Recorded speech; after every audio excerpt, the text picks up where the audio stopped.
workshops, she combines her 25 years of experience in the field of mental health with the art of teaching. Her workshops have been heralded as master classes, and Ambassador Dr. Boone-Thornton is a renowned instructor in the field of human services, psychological studies, and counseling ministries. She has earned the rank of tenured professor, department associate chair, and now assistant director of a PhD program. And she helps make students from all walks of life realize their academic dreams. That's applause right there. She helps them realize their academic dreams. Faithful Christian, devoted wife and mother and friend. And she's my Sheba. Come on up. This is wonderful. I'm so glad to be here. They don't let me out much. So when I get out, God said, we gotta hold you back a little bit, keep you in the airport a couple of days so you can get yourself together and know how to act when you get there. So I'd like to thank Dana because it was just wonderful how we met. And we talked about networking this morning. And networking is so very, very important. All the students listen, because I'm a professor, okay? Networking is very, very important. That's how I met Dana. Yeah. Somebody told her about me, and she wasn't even expected to see me. And I went to a retreat, Ambassador Sujay's retreat, and she was presenting, and I went over here and I said, T, y'all, if you know me, I like to eat, I like to drink a lot. So I was like, let me see what kind of tea she got. And so when I walked up, I had my name tag on, and she was like, somebody told me about your book. And I was like, what? And so we have just been thick as thieves since. And I told Dana, I said, there is a fundamental piece of this whole series that I've been trying to write for years. But how many people know when you got a dream, the devil is on your back? Okay? Like, why don't I was trying to get this written, So Dana said, do the Transformational Writers Conference. And I thought, well, it'll give me focus, right? It'll give me focus, and I said, I'm gonna do this thing, and it'll be an accountability kind of situation for me. Because she would ask, where are you? Here we are in the timeline. Anybody doing it know about the timeline, right? The timeline doesn't go away. In fact, it speeds up. And so I was still struggling. I was teaching at night and tuning in at 8 o'clock and 9 o'clock. And I'm nodding in between. I said, okay, I get it this time. So she must have knew my struggle because she gave me a partner. Yeah. There my partner is right there. That's right, yeah. And so, a praying partner. Right, a praying partner in everything, a push-pull kind of thing, because he's pushing me and I'm pulling him and he's pulling me and I'm pushing him. But it worked out perfect. I don't have the little clicky for my thing. Okay. And so I want to tell you how this whole series came about. Now, nobody gave me any directions on which way to push, so I'm just going to push. Okay, let's see. Yep, that's it. And so I'm going to tell you a little bit about the book series, the workshops. We're going to do a little piece of the workshop later. This workshop has really been phenomenal. When I created this, like Dana told me, I had to have an identified audience, and that was women. And so I did the book and I did the workshop, and we did the workshop with women, and it was phenomenal. It was great. Let me back up just a little bit more, tell you just a little bit of history. I did mental health for years, basically trying to take care of my own mental health through some lessons, and then working with children, okay? And so I did children for 20 years and worked all over the place, Alabama, Virginia, everywhere. So when I was in Alabama, my therapeutic summer camp program actually became my dissertation. And Nicole, I got to tell you about the dissertation because I've seen my dissertation on all kind of sites, and I'm like, how do people get that, right? Okay. I got you. Yes. We'll talk about that. But then somebody said the university owns it. Yeah. Okay. Yeah. So we'll talk about that, though. And so, did this therapeutic summer camp. Came back to Virginia. My father was very ill. My mom was ill. Came back home and started working for what we call the Community Service Board. And so, first day I came there, they said to us, they said, all of the people, we need to get a copy of your diploma. And she's busting out laughing now, right? And so I thought, I don't have no copy of that. I have it in the frame. Stop, y'all, stop. The frame was about this big, right? And so I'm walking in there with this frame, and she's looking at me like, who is this crazy lady? She's coming in here with this big old frame. This is not what we signed up for. So I come in with this big old frame, and then people look at me and say, can you just take a picture of that? We don't need all of that. So anyway, we met that day and just hit it off ever since. When the program started, they said, hey, we're gonna do a therapeutic summer camp. And I thought, this is great. This is right down my alley. I did this, it's a dissertation, it worked great. 3 counties in North Alabama, it was wonderful. And so when we got there, they said, we have 3 cities, was it 3 cities there? Hampton, Newport News, and somebody else. And we have a evidence-based curriculum. How many people ever did anything with an evidence-based curriculum? If you're at the university, you're doing stuff with an evidence-based curriculum. This is a curriculum that someone else has created that might or might not have real good knowledge of what's going on. And I'm not saying that they don't, I'm just saying that they may not be in tune to what's going on with your particular population. They're not looking at any multicultural or diversity content. They're just talking in general. So it's a general curriculum. So we have youth from all backgrounds. Emotional and behavioral disorder. So they had some diagnostic challenges and everything else. But they were very individualized, right? But we had a general curriculum to address everybody's, everybody, autism, everything, in a general curriculum. So Sharon and I said, that's not gonna work. We wrote our own curriculum. We didn't let them know, Nicole, we didn't tell nobody, we kept that thing under our wraps, right? So we wrote our own curriculum, and it was very, very great. The kids used it, it was good. We were coming up with so much positive outcome. And you know when you do good work in mental health, you know how you're awarded? They give you more kids. And we started out with a class with not 10, and then the next year it was like 20, and then the next year was 30. I'm like, wait a minute. Then our class became the timeout room. Go in and get yourself straight, because I was like, okay, we're doing too much here. And so I left and went into higher ed, and she's just done all kind of great things, but she is very creative, very, very creative. I'm not. I can write the curriculum, I can write the program, and I can write, but I can't give you anything to do to reinforce that. We learned that the children learn best when they had a reinforcing activity. Something that reinforced what they did. Guess what? We learned that adults learn best when they had a reinforcing activity. Something that reinforces the activity.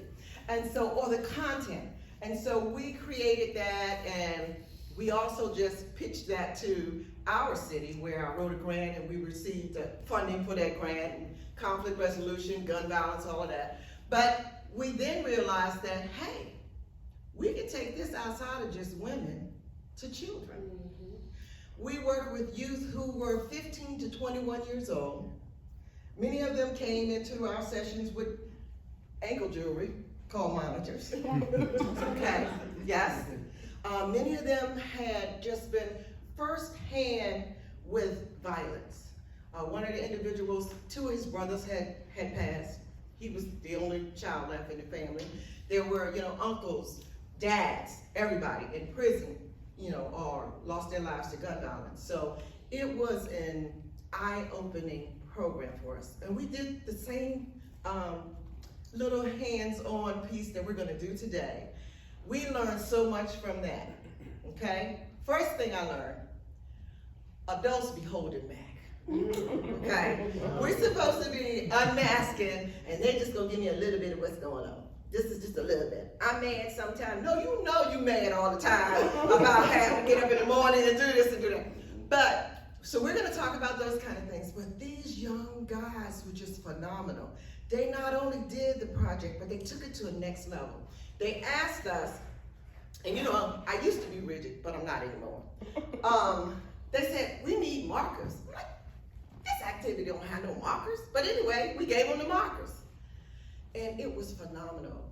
what they did with those markers. We're gonna show you guys what they did. And it just took the activity to another level. We're talking about my platform just a little bit. How did I get there? How did I get there? Conditioned to mask. You all know that we are all conditioned to mask. All of us. I don't care where you're from. I went international, everywhere. Everybody's conditioned to mask. Happiness is mandatory. Right? Newborn baby start crying. What do we do? Don't cry. Why are we soothing them? Because we want them to be what? Happy. We want them to be happy. The little kids fall, hurt themselves. Oh, you okay? You all right? Yeah. We want them to be happy. And that bad boy's still hurting. But because I know my mama want me to be happy, I'm smile and act like I'm okay. Now, I grew up in an era where when you hurt yourself, you start crying, and then you go to the parent, they be like, okay, stop all that noise. It's not all of that. And you keep crying, and it's like, you want something to cry for? Okay. That always worked. That always worked. But the goal still was happiness. And why unmasking is important. When I talk about what happens when you mask, you're gonna understand some of the way you feel. And you know how you wake up some morning and it's just like, okay? Yeah. That's because stuff that you're masking is just feeding your brain all the time. So masking activity is the last thing we're gonna do. In this series, it was birthed from my work as a mental health provider, my work as an educator in COVID-19. COVID-19 is when I produced the workbook, okay? Because as an educator, sometimes you have to do the work before you even realize this is something I need, right? And so that's what the workbook does.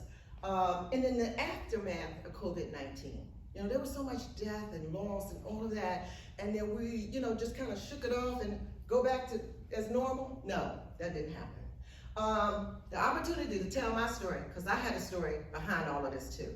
Just like all of the authors out here, you have a story, I had a story. And international work. And I want to say when I went to international work piece, you mentioned Les Brown, and my son pointed at me like, yeah. That is because I did an international summit at Kenyatta University in Nairobi with Les Brown. Wow. Yes, that's what I said too. So, but he was, my favorite before that. And so this is part of what we do with the workbook. I put the workbook out, again, it was COVID-19, so I couldn't meet with people up close and in person. So I would put out these little videos of what I needed you to do with the workbook. Because just like Gloria has a workbook, sometimes the workbook by itself needs a little guidance, right? Because you can turn the page and say, I'm not gonna deal with that today, go to the next page. So I'll put these little tidbits out so that people would know what it was that they needed to get out of it. Sometimes it's difficult to do stuff because you don't know what you're supposed to get out of it, right? It's like, oh, am I doing that? When you know the end, sometimes you can work backwards, and it's easy.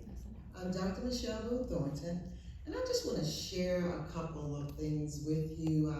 I met with some colleagues today who are also completing the Transforming Your Reality workbook, and we started talking about the actual title and what that really means, because when you complete this, your reality will be transformed.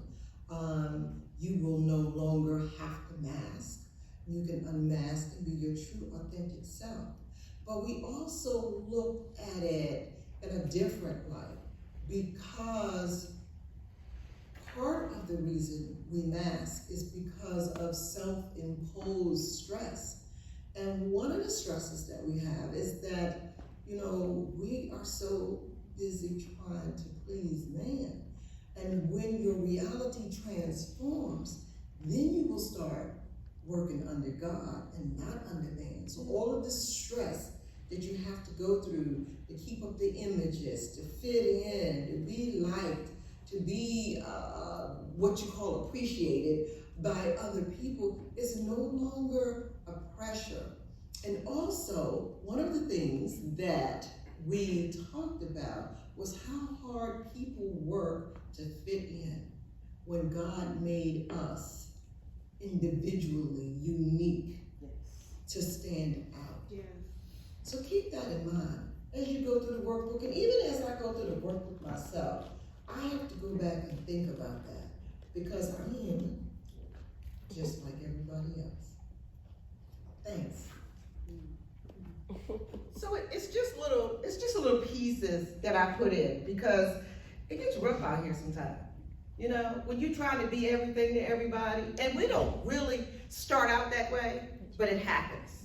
You know, we've got bosses, and we've got friends, and we've got people that count on us, and we've got children, and you have to be that person to those people, correct? We all got things that, everybody in here got side jobs, right? If you're an author, and you're a student, and you're an entrepreneur, and you're a CEO, and you're this, everybody got side jobs. So you have to be able to work across continuums. And when you do that, you pick up a different mask every time you show up. You might not realize it, but you do. So I created this companion journal. And in the companion journal, I put a little bit of scripture, because the road gets a little hard sometimes when you're out there. And I put a little bit of scripture in there for you. See, Pastor, I could do it. I put a little scripture in there for you. And just as you go through the workbook, I give you scenarios. And in some of these scenarios, you're going to see yourself. And so as you start to uncover your own journey, you may need to write that somewhere where you can go back and look. I also use this journal because a lot of people, I will say throughout, in each of my books has an appendix that has resources, checklists, assessments, everything in there. You may decide I need a little bit more and I can't really do this journey by myself. So you may look at a counselor or a therapist or something, and guess what they really love? When you bring that journal with you to the session. Because they're not starting from day one. Hello, my name is so-and-so. No, they can look at that journal and see a little bit of what you're sharing. Because again, I told you as adults, we hold a little bit back. We keep a little bit in. But what I also found out through my international work is everybody matters. And when I was speaking in Kenya a couple of years ago, I was talking about a conference that I had went to. And we were supposed to give these specific words and this, that, and the other. But after I talked, the table was full of people. And I thought, oh, great, they want my book. No, they wanted to talk about the mass. They wanted to talk about the mass. Over half of the people there were talking about they had actively thought about committing suicide. So the mass was just like, and I thought, wow. And I just think that I'm doing this for me. So the actual book is what just came out, was released November 25th. I have been working on this for some time, right? I didn't want to give the date because this was my 90-day. But, okay, that was supposed to be done March the 3rd. But it was actually released on the 25th, and these are just some of the chapters. There's a lot of meat in here. It's things that we really don't think about. One of the chapters I just pulled out, this is Discovering Emotional Wellness.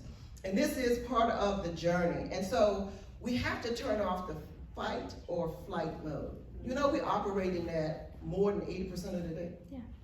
Wow. And we were not made to operate 80% of the day. Just when stuff happens. So I talk about that, the physical, mental, and emotional impact that it has on your health. The actual transformation, I give some key guides, some key steps, and creating a state of peace, finding your body rhythm.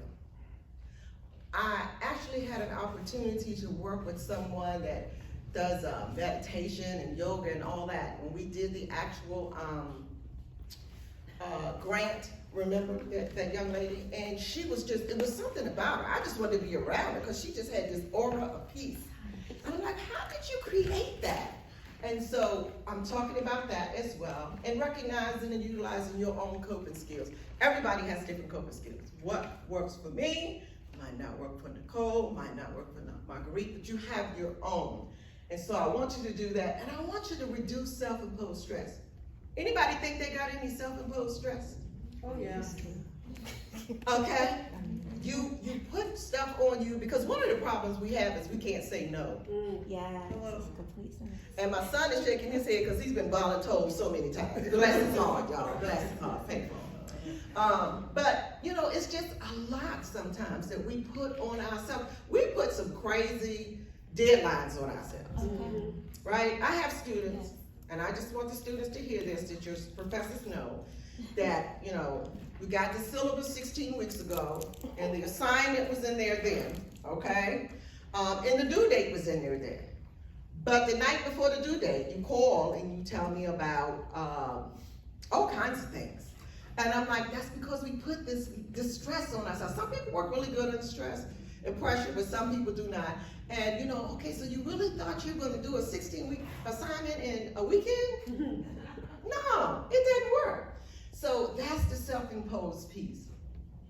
The mental health resources, I talked about that, is in the back of every book. So at any time that you're feeling overwhelmed, you can use that. The workshops, just basically look at that. It tells you about masking, it tells you why we mask, and it's across the continuum. It's society makes us do it, culture makes us do it, parenting sometimes, social media, and even internationally. Now, Nicole, don't look at this picture too close, because I don't know if I got any prior to, I didn't get it okay for this particular picture here. I was about to say, where's the picture? Yeah, but when you see this again, Yeah. it'll be fixed. Okay. Okay. And I do have some pictures of the individuals that were in Africa with me and at the different tribes, but when I was putting this together, I couldn't. And like I said, I found out that where I've traveled, when I went to Bali with Ambassador Suje, and we went over there and we worked with individuals there. And when I was in Spain, I was a university professor over there at one of the universities. And again, same thing, it kept coming up. So I was like, okay. So when I do this Best Life Tour every year in Nairobi, and I'm gonna be taking some people with me this year. I'm just saying, I'm gonna be taking some people with me. When I looked at the title, Best Life Tour, I thought they were talking about my life. Like, oh, this is my best life, I'm living my best life. No, they were talking about the individuals over there. Because the information that I was bringing to them, they needed it. I mean, they were just like sponge, and they just soaked up everything. When I start talking, I mean, they would open the book up and they would be writing, and I got nervous, and I'm like, oh, what y'all saying? What y'all writing? But they were like students of, it was awesome. So this is one of the presentations that I did there. I'm gonna tell you, when I go meet people, when I go take just conferences and anything else, I take that information back. And Dana's gonna see this, and she's gonna remember what retreat this was when she sees it. Dr. Michelle Boone-Thornton. Dr. Michelle Boone-Thornton. Where do I start? Dr. Michelle Boone-Thornton. Dr. Boone-Thornton is an associate chair and tenured professor of human services at St. Leo University. She has served as a keynote speaker and presented at conferences and workshops across the U.S. and internationally. She enjoys integrating her 25 years of experience as a clinician and practitioner in the field, listen ladies, in the field of mental health in her speaking engagements, workshops, and classrooms. We're going to bring up the one and only 1, 2, 3.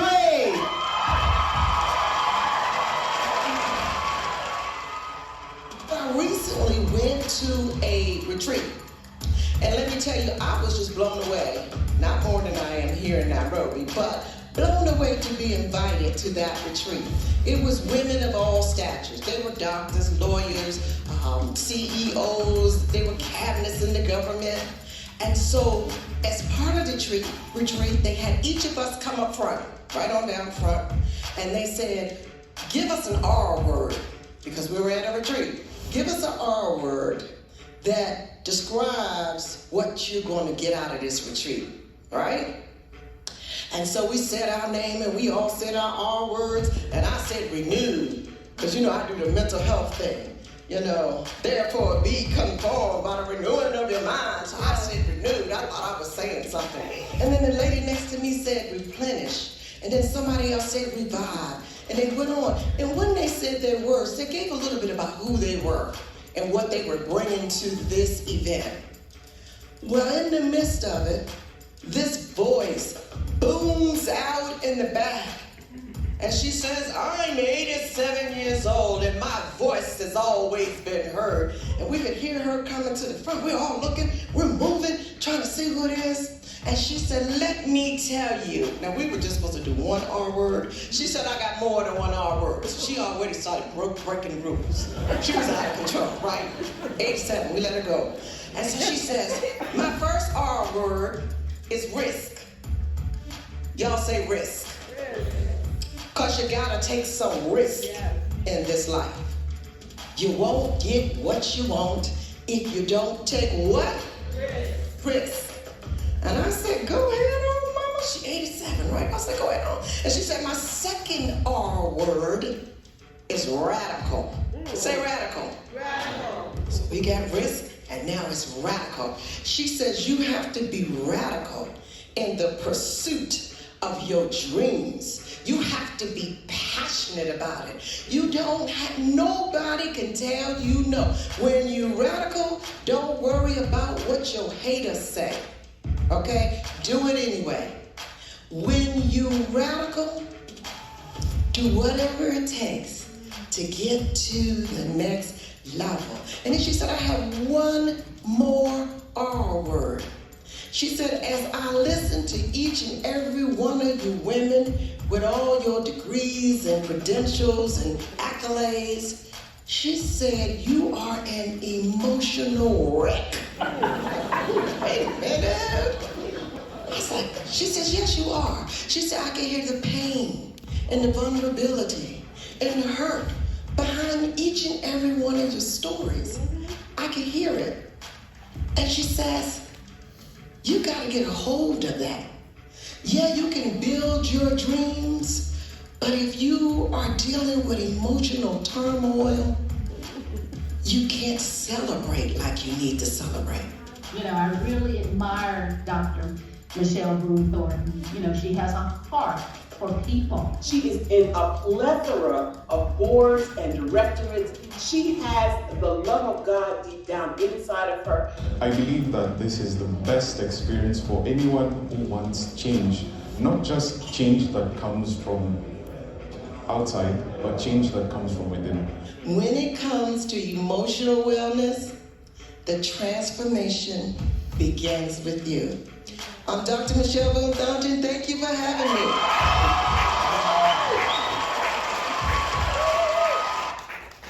All right, well, thank you guys. I'm done. No. But it's just phenomenal and that's what I love about the Global Chamber. You were talking about the connections that you can make. When I went to Nairobi the first time, I said to Dana, and she gave me a young man's name, but my schedule was so packed I could not connect with him. But I will connect with him when I go in July. Because some of you are going to be going in July with me too, okay? Raise your hand if you go with me in July. I see 3 hands in the back. Okay, so, it's just phenomenal to see how people across the world mask. And guess what? Everybody's reasons really are the same. You know what I mean? They want to show up a different way. They want to be this. They want to do that. And they put on this level of stress that is just phenomenal. And we'll talk about that too. But the platform, okay? So the goal of the Unmasking Guru, and I had a young lady do my whole platform on LinkedIn and everything. She says, I'm gonna call you the Unmasking Guru. because that's what you do. You help people unmask. You let people know that they're masked to start with, and then you help them unmask. So really it's to provide education and awareness to people all over the world, and to teach people how to manage their emotions. I mean, when you think about it, who sat you down and taught you how to manage your emotions? Nobody. Did you take a class in just K through 12 about management? You probably can find one at the university level, but you're gonna be pretty broken by the time you get to the university level. And we all